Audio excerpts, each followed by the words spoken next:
مهرباني وکړئ اواز مو السلام علیکم مولوي صاحب. وعلیکم. مولوي صاحب دوه پوښتنې مې درلودلې، متاسفانه بس بلې خواته ده دا اوس د تاسې، خو زه غواړم دا دواړه پوښتنې وکړم او جواب یې ترلاسه. زر یې وکړئ. مولوي صاحب زه په خارج کې یم، دلته په امریکا کې یم. زما خاوند زما فامیل سره مرسته نه کوي او زه چې کله شخصي پیسې لرم زه د دونه د خپل فامیل سره مرسته کوم. آیا دا اول خو ګوري خویندو وکسي داسې په زیږه غږ باندې غږېږئ، دغه مړې دا پسکني خبرې دلته مه کوئ، داسې د زمریو په شکل باندې غږېږئ ښه، دا نرم او مردار او دغه لهجې ګوري خوا مو هم بده نه سي، داسې زیږې دلته خبرې کوئ، زیږې میندې او خویندې له ځانونه جوړې کړې، د عایشې او د حفصې د فاطمې بچیانې له ځانونه جوړې کړې، پلاني ځای کې اوسم په پلاني ځای کې. دا څه شي دي؟ پوښتنه دې وکړه خورجانې. مولوي صاحب زه استرس کې راغلم، اولین دفعه مې ده چې زه د یو نارینه سره غږېږم. تاسې زما مولوي مهرباني بارک الله فیکم. زه فامیل سره مرسته کوم، مالې دا خو به ما دپاره ګناه نه وي چې زه د خاوند نه پټه مرسته کوم د خپل فامیل سره. وګورئ خورجانې، دا که چیرې د تا خپلې پیسې وي خدای دې وکړي چې ټولې ترې قربان کړي ښه، که د خاوند پیسې وي بیا یوه روپۍ هم حق نه لري، درته حرام دي د خاوند په مال کې به تصرف د غله بې اجازته نه کوې. نه د ته د خپلې پیسې لري، خپلې پیسې دي خپل په لاس باندې راغلی مال دي ده، نو په دې کې له مور سره له کور له خاندان له هر چا سره د مرسته او کومک کولی سي. پاتې سو خاوند دي، د خاوند یوه حلاله دي هغه بې اجازته مصرف کول بیبي ته دا ناروا او حرام ده. او یو مسئله ده که چیرې خاوند په خپلو بچو مصرف نه کوي یا په خپله بیبي مصرف نه کوي بیا یې بلکل ځینې غلا کړي، داسې جیبونه وهئ سم جیبونه یې وهئ بیا په خپلو بچو په ځان یې مصرفوئ، خو داسې هم نه یې چې غر کې کړي د تاسې خو بیا هغه وهنه ماته معلومه ده غر کوي. بیا که چیرې خاوند په خپلو بچو مصرف نه کوي په خپله بیبي مصرف نه کوي نو بیا موږ په افغانستان کې یو ځای د پخ کنده ورته وایي، دا بیا په غلو کې ډېره مشهوره ده، دا مسافر چې ورسي بیا یې جیب ځینې وهلی وي. یا دغه د پېښور کې هغه یو قسم بسونه دي په دې کوټو پېښور کې جیبونه له سړي نه وهي، همدغسې جیبونه وهئ که په خپلو بچو په تاسې مصرف نه کول، اما له کور نه بهر بل ځای ته بیا درته جایز و حلال نه ده سي د ده پیسې په بل چا مصرف کړي. ښه نه مولوي صاحب داسې کومه خبره نه ده. بله خبره دا ده چې مولوي صاحب زما خاوند چې کله زموږ ترمنځ جنجال راشي او هغه جنجال ډېر غټ شي د طلاق مسله یادوي، په دې ما ډېره ځوروي او زه بیخي زما زړه نه غواړي چې بیا بېرته هغه سر په بالښته ورسره کېږدم، ولو چې دا کار یو طرفه کړی وي زه ډېره ځورېږم. خورجانې الله جل وعلا دې تاسو ته د خوشحالي ژوند درکړي، تاسو ته او نورو خویندو ته. ګوري خویندو، ګوري میندو، ګوري ځوانانو، ګوري خاوندانو، تاسې پوهیږئ شیطان ملعون د خاوند او د بیبي ترمنځ نهایت کوشش همدا کوي چې د دې تعلق ور خراب کړي او منځ ته طلاق مسئله راسي، نهایت کوشش همدا کوي. خورجانې تا ته وایي پیغمبر علیه الصلاة والسلام وایي ایما امرأة ماتت وزوجها عنها راض دخلت الجنة. هر یوه ښځه چې مړه سي او خاوند له دې نه راضي دخلت الجنة، رب العالمین جل وعلا به یې جنت ته داخله کړي. یوه خبره اوس وګورئ، بې شرفه انسان به خپله ښځه ځوروي، عزتمن انسان به خپله ښځه عزتمنه کوي. دا یاد اوس دا کتابي خبره ده، دا داسې خبره هم نه ده، هسې خبره ده چې څوک خانداني عزتمن سړی وي هغه به خپله ښځه عزتمنه کوي، او څوک چې خانداني سپک و بې عزته سړی وي هغه به خپله ښځه بې عزته کوي، سپکوي به یې بې ځایه ځای.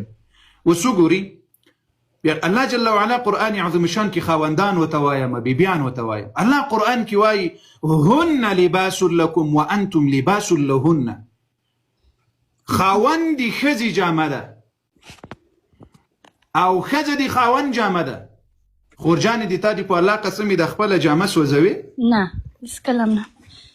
دا خپله جامه ورته غورځوي؟ نه. دا خپله جامه توروي؟ نه مولوي صاحب.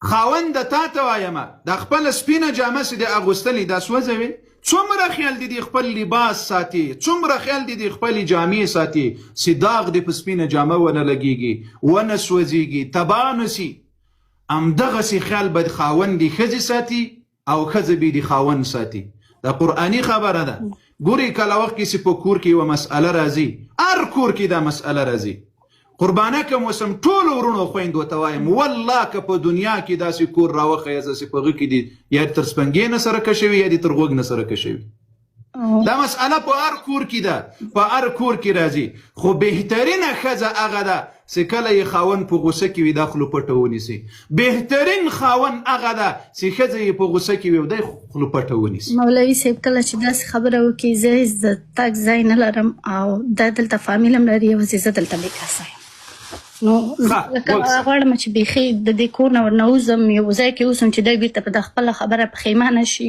او بیرته افسوس وخوري خو نه خورجانې دا د حل لاره نه ده دا د حل لاره نه ده خورجانې تاسو له حکمت نه کار واخلي ډېره زیاته بخښنه غواړم مولوي صاحب زه به ښکته شم د تاسو خبرو ته به سم غوږ ونیسم خپل ځواب اجازه غواړم تاسو ګوري خویندو ټولو تاسو ته وایم څومره چې خویندې تاسو له حکمتونو نه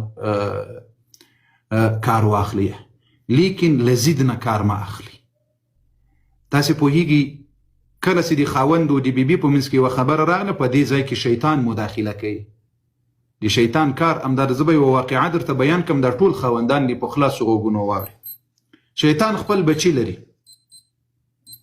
شیطان څه شی لري بچي لري وړوکي بچي لري وړوکي بچي دغو ته وظیفه ورکړې وي هر یو ته وظیفه ورکړې عبدالرشید جان پسې لاړ شه دا کار پې وکړه په پلاني پسې لاړ شه دا کار پې وکړه په شفیع الله مومن پسې لاړ شه دا کار ورباندې وکړه په افغان صاحب پسې لاړ شه دا کار ورباندې وکړه عمر جان پسې لاړ شه دا کار ورباندې وکړه تمیم صاحب پسې لاړ شه دا کار هر یو ته خپله وظیفه مقرره کړې ښه نو دا ټول په دې وظیفو پسې ولېږي خو د ده په دې اولادونو کې یو ګډ بچی وي د ګډ شیطان وي ګډ منحوس بې شکله که دا د بړچینار روافظ دغسې یو شی وي څه شی مې وویل دغسې وي روافظ ګډ وي په نالت ککړې وي دې ته وایي تاسې څه کوې هغه وکړه زه په خیر نو بیا دا شیطان ملعون چې کله ورځ پای ته رسېږي دا خپل تخت د اوبو په سر باندې ایښی وي دا واړه شیطانان ټول ورته راځي دوی ته خبرې کوي تا څه وکړل په دې مې قتل وکړل تا چندانې کار دې نه ده کړی تا څه وکړل په دې مې زنا وکړل چندانې کار دې نه ده کړی تا څه وکړل په دې مې غیبت وکړل چندانې کار دې نه ده کړی تا څه وکړل په دې مې پلانه یې ګناه وکړه پلانه یې ګناه چندانې کار مو نه ده کړی نو په دې وخت کې به دا ګډ شیطان دا ګډ ابو مواد دا به راښویېږي ورته دا به راسي تا څه وکړل وایي ما یو کار وکړل د خاوند او د بیبي په منځ کې مې تعلق ور خراب کړل تر طلاقه پورې مې ورسول دغه شیطان ابو مواد به وایي دغه خپل ابلیس دا لوی شیطان به یې وایي راواخلي په څنګ کې به ورسره کېنوي او خلقو ته به وایي چې تر ټولو بهترین کار چې کړی ده دغه کړی ده او لویه جایزه به ورکړي بغل کې به سم عزت و وقار به یې وکړي تر دې نورو شیطانانو خویندو تاسې ته وایم شیطانان په همدغه دپاره مقرر دي چې د تاسو ولې که د تاسو په منځ کې مسئله خرابه سي طلاق ته مسئله ورسېږي کیدای شي داسې وخت راسي چې طلاق مسئله منځ ته راسي لږه بعد هم بیا خلق سره ناست بیا که اولادونه راځي بې نکاح راځي بیا که نور ژوند وځي ټوله شپه او ورځې په ګناهونو کې تېرېږي نو خویندو تاسې ته وایم کله چې خاوند درغلل په قهر و خدای دې وکړي چې 50 بې ځایه خبرې درته وکړي پټه خوله ونیسه پټه خوله که دا خاوند مو د سړي زوی او یا سړی و هغسې هلته له ځانه سره کیني خپله به ځان ملامت کړي چې دا مې څه غول وخوړل ولې مې داسې وکړل پوه نه سوس په دې خبر د دې تر څنګ که مو کله خاوند ښځه درته غوسه وه هغه ځای ورته بدل که بل ځای ته لاړ شه زنانه ډیره مهربانه ده دومره مهربانه طائفه د زنانه په خدای مې دې قسم وي چې 500 وارې دې په خاوند باندې د دې غیرت او مهرباني زیاته ده. هغه که کله یوه تیزه خبره درته وکړي بیرته درځي. ډوډۍ ته دې ضرورت ده، خوراک ته دې ضرورت ده. ته په هغه وخت کې غوسه مور بدرګه کوه چې هغه یوه خبره درته کوي ته بله ورته کوي ته بله. دا قصه خود جنجال ته ځي، تکلیفونو ته ځي، پریشانیانو ته ځي. کله ځي خاوند درغلل په قهر اوبه ورته راواخله. که په دې پوه سولې چې خبره ورسره نسم کولی طبیعت یې خراب ده، بغلته څه ځیني، بغلته څه دوه درې خبرې دې تیزې وکړي پروا نه کوي. چې کله ښه غوسه یې ارامه سوله ورته راسه وایي دې ما دې زړه سره ولې غوسه وي. جنجال ختم کړي، له کوره مو جنت جوړ کړي. خورجانې مورجانې او خاوندانو ټوپسکیانو تاسو ته مو وایمه ای ټوپسانو د باندې لکه ګیدړ داسې ګرځې راګرځې کور ته چې راسې بیا خپلې بیبي ته خبریتونه تاووې. بیا دلته له ځان نه دي شاه شجاع جوړ کړي وي، دلته بیا راسې بیا وروره یو دیوال له بل دیوال سره وهي، پیاله له بل پیالې سره وهي، ترموز له بل ترمازه سره وهي. نه، روایت کې راځي وای عزتمن انسان بخپله بیبي عزتمنه کوي او لین انسان بخپله ښځه توهین کوي او تحقیر کوي. به هغه دې جامه ده، یوه خبره یې وزغمه، ته یې وزغمه، هغه دې وزغمي. بل ځای ته بل چاته موقع مه ورکوئ چې تاسې په ژوند کې کار در. یوه خبره دا یاد وساتئ، ټولو پلارانو میندو هر چاته وایم د موږ دا پښتانه نه دي، په دې پښتنو کې خو به خبرې نه کوي، ځکه پښتانه له قرآن نه مخکې په پښتو ایمان راوړی ده، له اسلام نه مخکې په رواج ایمان راوړی ده. په ده کې به ډېر نه غږېږي، بیا یې طبیعت خرابېږي. وآتو کل ذي حق حقه، کله چې د هر چاته خپل حق په خپل ځای کې ورکړل نور مشکل کورنۍ ته نه راځي. د پلار حق دې په خپل ځای کې ورکړه، د ښځې حق دې په پلار مه خوره. مور ته د حق په خپل ځای کې ورکړه، د مور حق دې په ښځه مه خوره، د ښځې حق دې په مور مه خوره، د بچو حق دې په مور او پلار مه خوره، د مور او پلار حق دې په ښځو او په بچو باندې مه خوره. هر چاته په خپله اندازه حق ورکړه. د پلار او د مور مخالفې خبرې دې د ښځې په مقابل کې مه اوره، د ښځې مخالفې خبرې دې د مور او پلار په بدل کې مه اوره. کله چې د ښځې ته یو چوکاټ جوړ کړل چې ښځې د کور ژوند او زندګي دې کوه، د باندې د ما په ژوند او زندګي کې کار مه رالره او د باندې خبرې د ما تر غوږونو پورې مه رارسوه. خاونده د باندې چې د کوم کار وکړل ښځې ته دې مه رارسوه. د دروازې د باندې خبرې د کور ته مه راوړه او د کور د باندې خبرې د باندې مه وړه، د کور دننه خبرې د باندې مه وړه. دا د کور ژوند وپېژنئ قربانه که موسم. و د زړه سرونو ټولو مسلمانانو ته وایم ژوند کورونه په خپله جوړ کړئ، زندګي په خپله جوړه کړئ. مور او پلاره ته په دینګور باندې دا حق نه لرې چې په زوی دې وده به یې، زوی ته دا حق نه لرې چې د مور او پلار خبرې د ښځې په مقابل کې واورې او له ښځې سره د مخالفت وکړې. نه خیر، دا ژوند ډېر اسانه کېږي. په خدای قسم موږ سخته کړې ده، موږ په تکلیف کړي دي ځانونه، موږ پریشانه کړي دي ځانونه، موږ د هر چا حق نه ده پېژندلی. موږ خو چې کور ته ښځه راوړو د یوې مزدورې او د غلامې د نوکرې په سترګه ورته ګورو. رب درته وایي یا ایها الذین آمنوا لا یحل لکم ان ترثوا النساء کرها، په میراث باندې به ښځه نه اخلي لکه څنګه چې ته عزتمن یې داسې الله جل وعلا عزت ښځې ته ورکړی. وعاشروهن بالمعروف، رب العالمین وایي د نیکي ژوند ورسره کول خپلې بیبي سره دی په کور کې. هغه انسان ده، هغې قدر ورکړی ده. ګورې زه یوه بله خبره درته وکړم، ای خاوندانو خبرې ډېرې دي، دا خو د موږ ژوندونه خراب دي.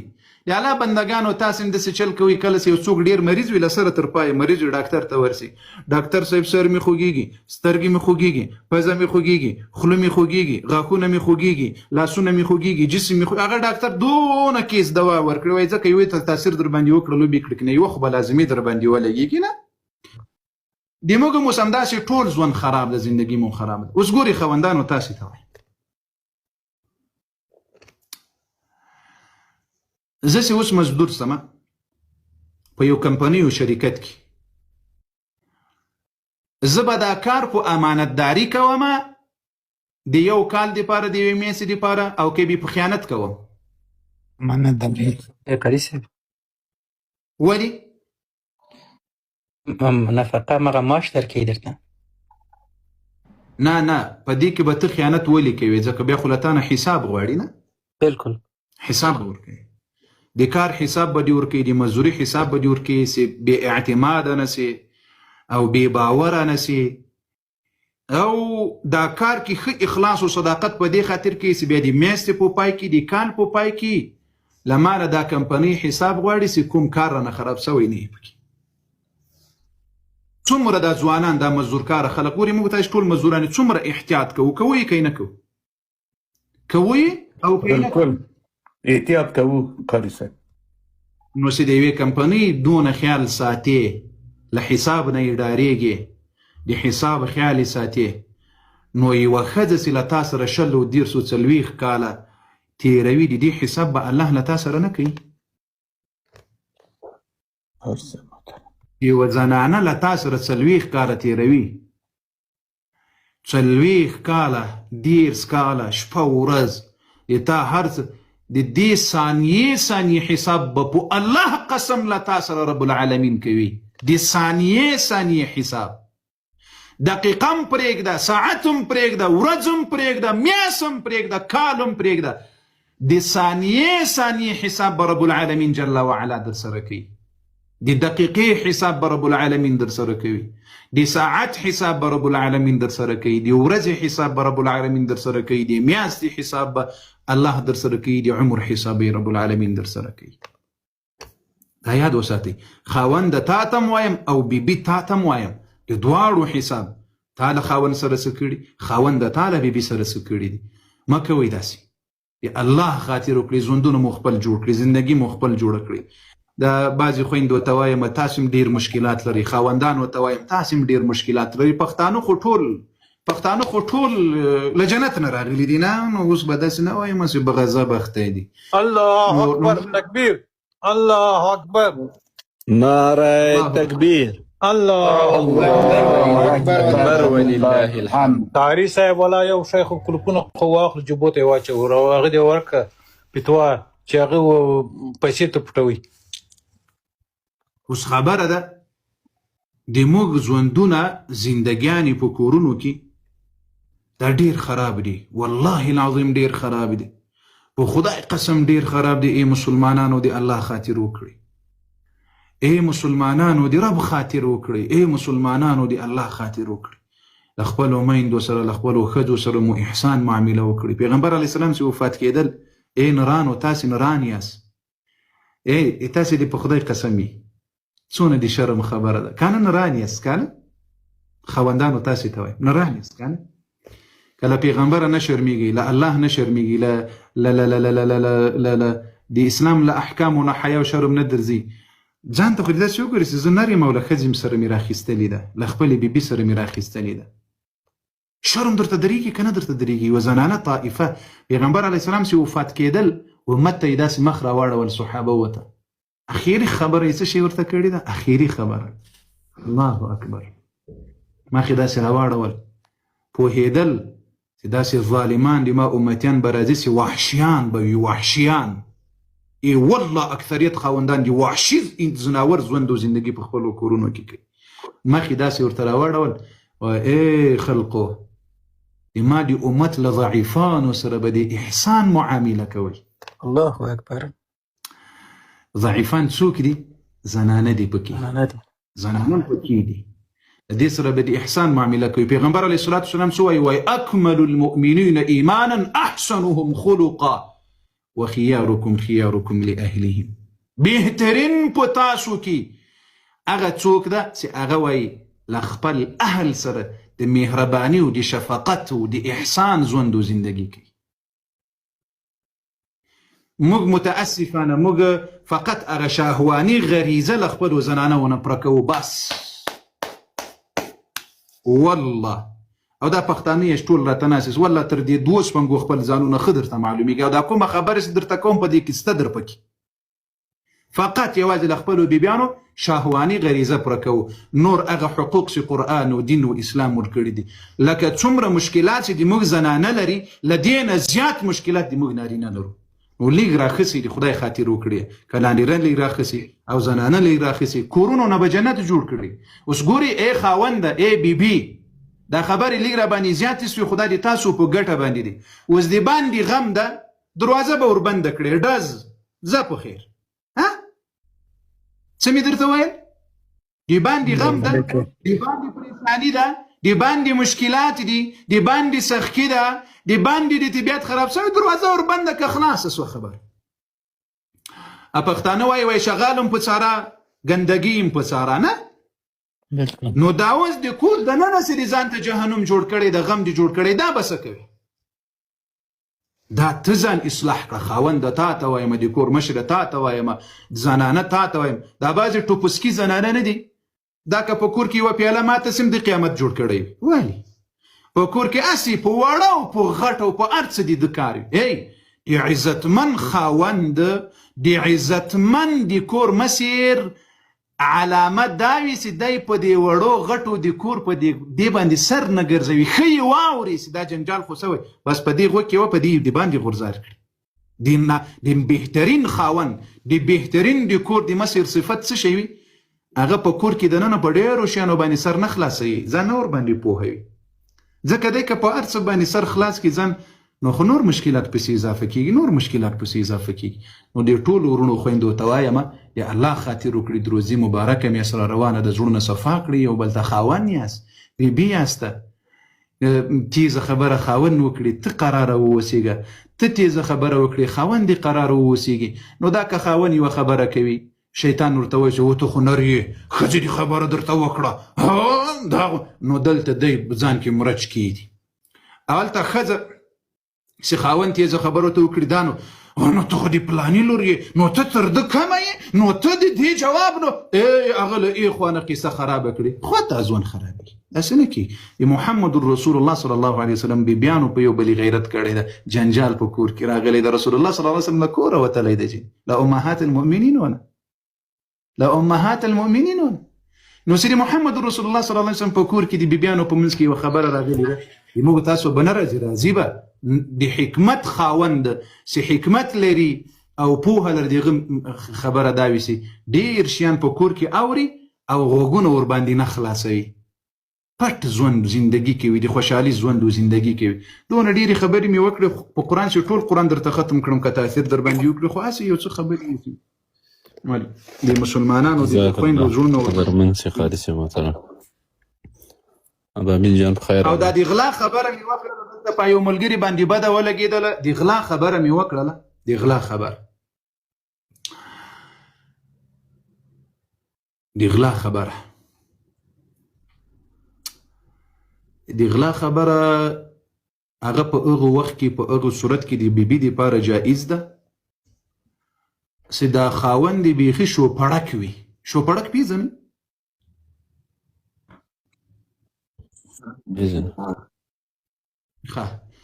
دا خاوند یې داسې یو کنجوس وي، داسې یو کنجوس وي چې نه په خپل ځان مصرفوي، نه په اولاد مصرفوي، بس هسې ذخیره کوي. څه شی کوي؟ ذخیره کوي، کنجوس. او بله یو آیات شریف درته ووایم، الذين يبخلون ويأمرون الناس بالبخل ويكتمون ما آتاهم الله من فضله. د دې آیات په پای کې الله جل وعلا وایي ما دردونکی عذاب د داسې بخیلانو دپاره تیار کړی ده، دردونکی عذاب، چې نه په خپله ځان مصرف کوي، نه په اولاد مصرف کوي، بس هسې ذخیره کوي. او یکتمون ما آتاهم الله من فضله، ډېرو خلقو تعالی نعمتونه ورکړي، نه په خپله په ځان خوري، نه په ځان مصرفوي، او نه په خپل اولاد او فامیل باندې مصرفوي. هغه متوسط ژوند کوي زندګي، داسې هم نه یې چې یو مخپړه یې ورخوسې کړي. بیا خو ښځه طایفه درته معلومه ده، نو د دې خو په سینګار باندې خانه به یې در غرقه کړي وي نه. دا خو چې کله وخت کې ډاکټر ته ځي یا واده ته ځي یا بلې مېلمستیا ته ځي، بیا دا سینګار کوي، نو خو په دغه ځای کې به یې غر کړي او تباه کړي یاست. لیکن هغه درمیانه ژوند او زندګي کوي، مه ډېر بخل کوئ او مه ډېر اسراف کوئ. درمیانه ژوند او زندګي مو په مخ باندې بیا د کور ضرورتونه پوره کوئ، نو بیا به دغه ته ضرورت نه پاتې کېږي، دغه غلا ته به ضرورت نه پاتې کېږي. خو غلا لازمي کوئ ځینې له داسې بخیل خاوند نه. دا د ما درته فتوا ده، که یې مصرف په تاسو د تاسو د بچانو نه در کول او په کور کې ژوند او زندګي کې بخل کول، ضرورتونه یې نه در پوره کول، ټول یې وهئ ځینې. څه شی؟ ټول یې وهئ جیبونه، ټول یې وهئ جیبونه. ښه؟ و قربان موسم. راځي په خیر. اته وعلیکم السلام ورحمة الله. السلام ورحمة الله.